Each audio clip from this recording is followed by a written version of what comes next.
Okay, engineering profession in Malaysia. For your information, the engineering profession in Malaysia is actually regulated by the Registration of Engineers Act 1967. This is the original date where the act start to take effect. It is later on revised in 1974, okay, 1987, 1989, 2002, 2007, and recently in 2015. So the regulation is actually covering the profession, okay, of related to engineering in Malaysia. You can get the act or the law of Malaysia Registration of Engineers Act maybe from the Board of Engineers website. It is actually free of charge. You don't have to pay anything, but it is good for you to read through what are the gist of this Registration of Engineers Act 1967. Okay, in this presentation, we will also go through what are the important points, okay, that I want to highlight, especially to those graduating student who will be working as an engineer, okay, in various field. Okay, Registration of Engineers Act 1967, the revised of 2015, the recent one, okay, the latest one. It states that basically the regulatory body for engineering practices in Malaysia is actually set up by the Malaysian government under the Registration of Engineers Act, okay, to administer and to enforce the Engineering Act and its provision to protect the public interest. Okay, we know that many engineering work, they involve public facility, building bridges, or maybe mechanical installation and something related to that. So when it involves public, the safety and health of the public is very, very important. So that's why this act takes place to protect the public. So if you are looking at the important point in this Registration of Engineers Act, okay, only graduate engineer and professional engineers registered with the Board of Engineers are entitled to practice engineering in Malaysia. So once you graduate, you have to register. It is already included in the Act. If you fail to register but you practice engineering, actually you can be fined or jailed for certain period of time because you are not following the law of Malaysia. Okay, all engineering practitioner must register with the board within 6 months of practice. So that is the requirement. These are the statement from the Act, the excerpt from the statement. No person shall employ a person, sole proprietorship, partnership or body corporate other than a registered engineer or an engineering consultancy practice to perform professional engineering services.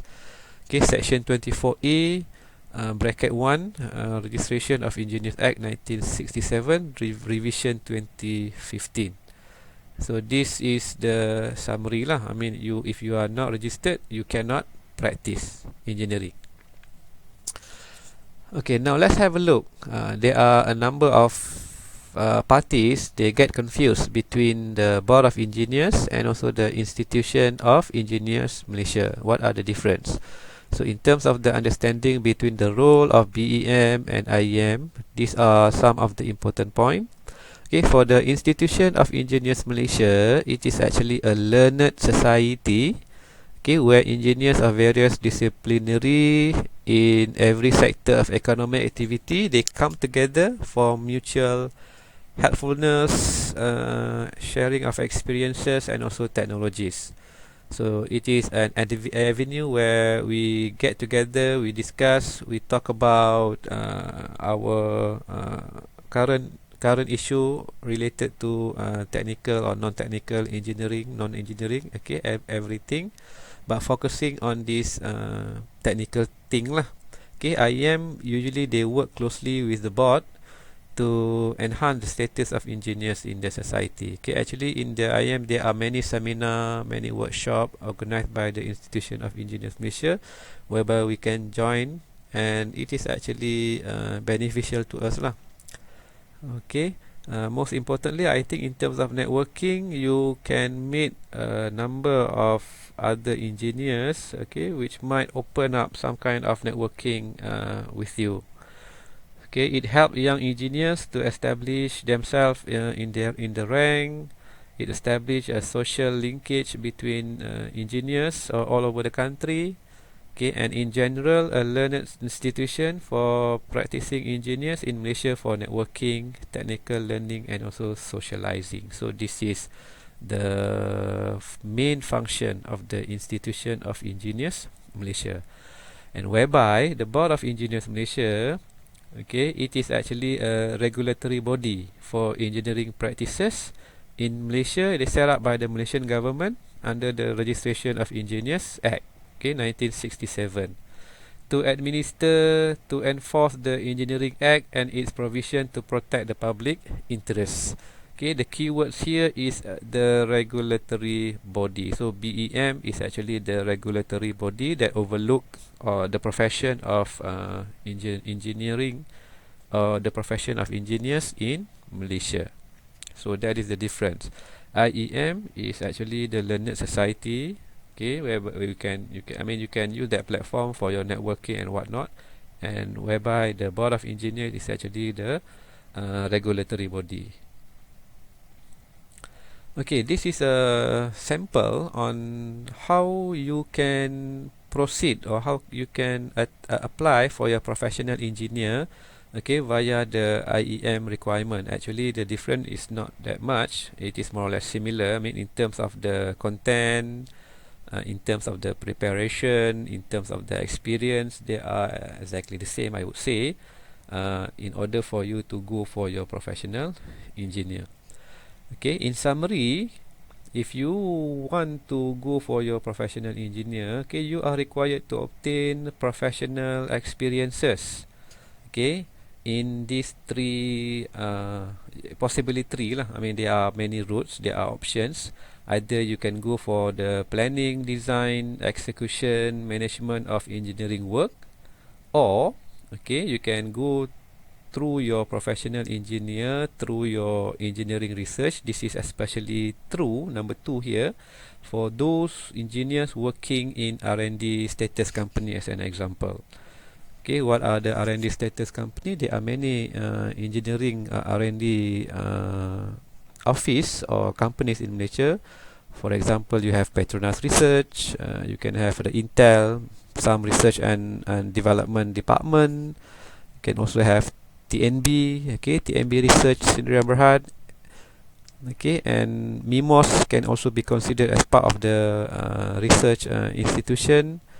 Okay, there are some wing that cover the R&D part. So this, I mean, if you are working in this area, you can also go for your professional, I mean, you can collect your professional experiences through this route.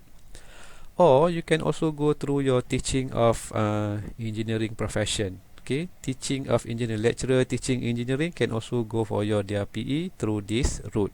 There are certain requirement lah, however. Okay, at least 3 years experience, okay, before you are eligible to apply for your corporate membership in IEM. And once you get your corporate membership in IEM, subsequently you can submit your corporate membership certificate plus other documents to the Board of Engineers for endorsement. So these are the route. Okay, in summary, okay, for the professional experiences required for civil engineering, the candidate must obtain your professional experiences. Okay, these are the requirement: at least 1 year or 12 months of site experience, minimum of 1 year or 12 months of design experience. So you have to have a site experience at least 1 year, design experience at least 1 year for civil engineering. So that is special requirement for civil, because the nature of civil engineering work they they do require the site experience as well as design experience. For other engineering, okay, candidate must obtain their professional experiences. Okay, for example, electrical engineering, you have to have a minimum 6-month site experience and also 12-month design experience. So you have to have a site, minimum 6 month, design experience 12 month. Okay, so if you are looking at it, some of you might be asking, what happened to the rest of the experience? Because I mentioned that the minimum experience of 3 years, minimum experience of 3 years. So if you look at the numbers here, 12 plus 6, this is just 18 months. So what happened to the rest of the months? So the rest of the cumulative month is actually can come from any other experience. For example, you are doing the management, you are doing your supervision of your technician, supervision of your staff, so you can also count them in. For mechanical engineering, the minimum of site experience is around 1 year. Okay, and also for design experience, you have to have 6 month minimum of design experience. Okay, means that you have to have some kind of experience in the design of something that might be, might assist in any projects that you do, okay, in your company. Okay, special clause mentioned here, if you are graduate with international work experience. Okay, what if, let's say you are talking that I have worked in the UK for the past 6 years. So can I use this 6 years experience, come back to Malaysia and apply for the professional engineer? Yes, you can. Okay, the foreign experience must be certified by a professional engineer in Malaysia or its equivalent of the respective country and countersigned by local MIEM or PE, usually the current employer. So let's say you are working in the UK, you did your work in the UK, that work must be certified by UK's chartered engineer. When you come back, it must be countersigned by our local PE. So that is the requirement. And also, if you are working, even though you are working for 20 years in the UK or in the US, you come back, you want to apply for the PE, you have to have at least 1 year local working experience. So BEM require that overseas candidate to gain at least 1 year local working experience. Okay, this is just to make sure that you are familiar with our Malaysian culture of work. You are familiar with the local authority requirement, the bomber requirement, and something like that. Okay, in order for you to get your PE. So this is the requirement. Okay, even though you have been working for 20 years in overseas, you still need to have at least 1 year experience in Malaysia.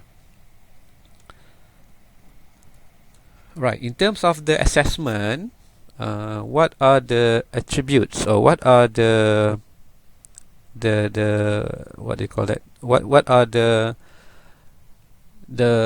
experience and attribute that the examiner will look on you, okay, during the interview.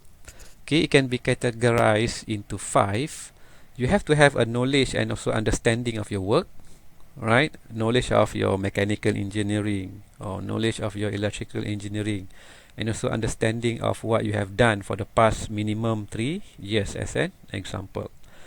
And then you have to have a design and development knowledge or process, system, service or product. So you should be able to design. Okay, engineers should be able to design. This is one of the keywords, okay, that I will say that all engineers must possess.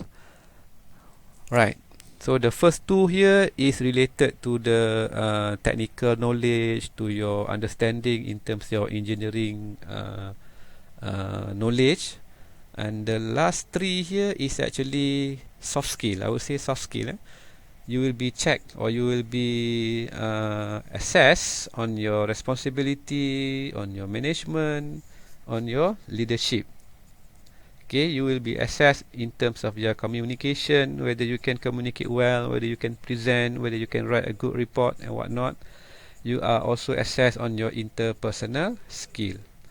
Okay, you are also the last one is related to your professional commitment and your lifelong learning. Okay, being engineers, we have to keep on learning. We have to keep on learning on new things because knowledge will keep on updating. I mean, we have to update our knowledge, especially now the technology is moving very very fast. So we have to keep at par with that pace.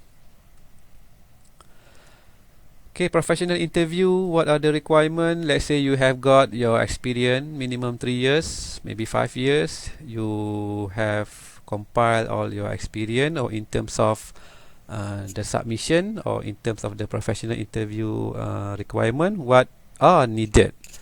Okay, the submission of report. You have to submit a report, one report detailing of your work experiences. Okay, so let's say you are working for 5 years. During the 5 years, you have done around 10 projects for your company. Maybe you want to pick up one project that you are very very familiar with. Okay, this project is the one that you actually involved. You know inside out about the project, so you choose that project and write a summary of that project report. And this project report must contain all the 5 criterion just now, right? These 5 criterion, this is, you can summarize that in one, or I would say if you have only technical detail about the project, this is also sufficient. This is just to make sure that you know what you are doing in that particular project. Okay, so this one needs to be submitted, and then you have to submit your experience report that contain the 5 attributes here. Okay, the experience report, I will say it is more or less similar to your CV, but you can write it in terms of how you obtain all these attributes. You have 5 attributes all together. Once you got that, you can submit this document to the IEM. Right, IEM will assign a principal interviewer and also the second interviewer. They give you time, and then you can attend the interview. Okay, during the interview session, you are also required to answer or to write 2 sets of essay. One is the essay, the technical essay related to the report here that you have submitted, and the other one is essay on the professional conducts and regulations. Actually, for the professional conduct and regulation, all the questions are already you can get the question from the IEM website. So you can also relate all these questions. You are going to pick one question, or the interviewer will give you one question. We can summarize this the answer to the question by looking back at your experience. Okay, so that's all about the professional experience. Okay, the detail of your work experience or your report on training and work experience, okay, must be verified by a certified professional engineer. So you mentioned that you submit the report, you submit your experiences or CV. This CV and report must be certified by a professional engineer in your organization. Let's say, for example, you don't have any PE in your organization. Your boss is not a PE. So what you can do is that you can go to IEM. You can register for the logbook scheme. Okay, logbook scheme is for you to have a mentor from IEM that will advise you on your progress towards achieving a PE. Okay, professional interview and also essay writing. What are being assessed? So what do the principal interview wants from you? They want a sound understanding of your engineering knowledge. Okay, they look at your capacity to accept professional responsibilities and also your ability to communicate and make effective presentation. So these are some of the criterion that will be assessed during the interview. Okay, these are some of the information. You have to write 2 essays within 1.5 hours each. Okay, you are given 13 sets of questions. So at the end of the day, you are going to answer only one. The objective of the essay is actually to test your knowledge to communicate well in a language, okay, in a decent language that the interviewer will understand, as well as to gather your thoughts, okay, in a clear and also concise manner. Okay, so in summary, okay, how to be a professional engineer? Of course, first of all, you have to have a bachelor in engineering education, and your engineering education provider, your program must be accredited by the Board of Engineers Malaysia. Once you graduate, you have to make sure that you register with the Board of Engineers as graduate engineer. This is very, very important, because if you forget, then you will be losing a number of years, okay, of your experience. After you register, then you can start working. You accumulate the experience. Minimum is 3 years, okay.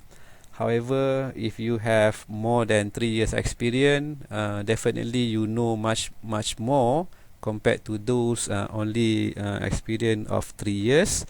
So it is easier for you to defend, okay, your knowledge later on. Knowledge and understanding of the technical knowledge, design, insight, management, leadership, soft skill, and also lifelong learning.